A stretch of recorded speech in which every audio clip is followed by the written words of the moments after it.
How to hide locked chat folders on WhatsApp. Let's get started. Firstly, make sure you are using the latest version of WhatsApp. To check that, launch your Play Store or App Store. Now at the top you will see the search box. Over there type in the app name, WhatsApp and search for it. Once app appears, at the right corner of it you will find the option of open or update. If you find the option of update, just go ahead and click on it and update the app to its latest version. Once completion of update process, launch the app.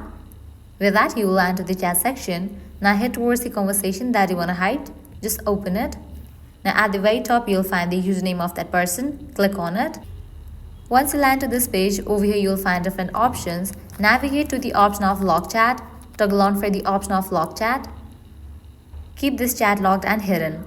Use your Face ID to open this chat and read notification on this device. Click on continue. With that, your Face ID will be enabled. And just with that, you have logged this conversation. Now you can head back. You can see that conversation has been hidden. If you want to access those locked chats, you have to click on this option of locked chats. And you have to use your Face ID to access those chats.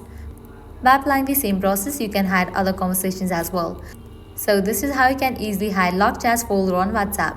At the end, if you guys find this video helpful, don't forget to like, share and subscribe to our channel. Thank you.